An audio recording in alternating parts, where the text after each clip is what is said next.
এইভাবে মুসুরির ডাল দিয়ে পাটের শাকের ঝোল রান্না করে দেখুন, গরম ভাতের সঙ্গে খেতে কিন্তু দারুণ লাগে।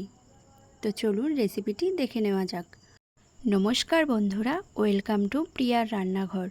নতুন একটা রেসিপি দেখার জন্য সবাইকে স্বাগত। আজকে বানাবো মুসুরির ডাল দিয়ে পাটের শাক। তো চলুন রেসিপিটি দেখে নিই।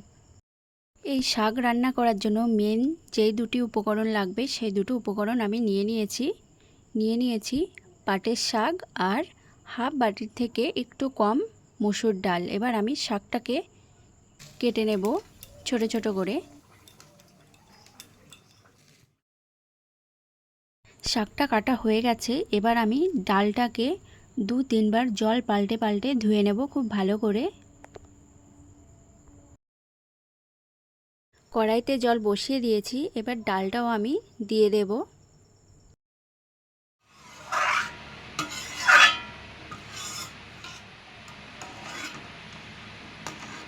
দিয়ে দেব সামান্য পরিমাণে লবণ। লবণটা দিয়ে কিছুক্ষণ ঢেকে রেখেছি। দেখুন ডালটা কিন্তু প্রায় সেদ্ধ হয়ে গেছে। এরপর এর মধ্যে দিয়ে দিচ্ছি 4টে কাঁচা লঙ্কা চেরা আর হলুদ গুঁড়ো।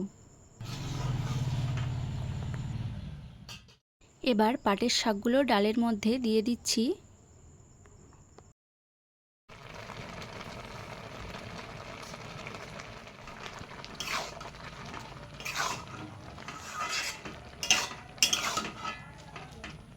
নেড়ে চেড়ে ঢাকা দিয়ে রাখবো 5 মিনিট মতো। দেখুন 5 মিনিট পর শাকটা কিন্তু পুরো সেদ্ধ হয়ে গেছে। এবার আমি শাকটাকে নামিয়ে নেব।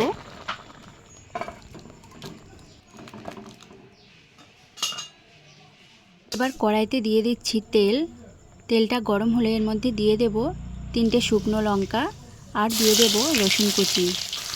রসুনটা একটু ভাজা ভাজা হতে দেব। রসুনটা ভাজা ভাজা হয়ে গেছে। এবার এর মধ্যে আমি শাকটা দিয়ে দেব।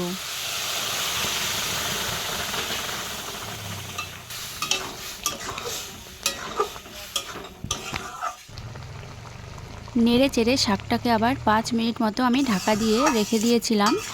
দেখুন শাকটা কিন্তু প্রায় হয়েই গেছে।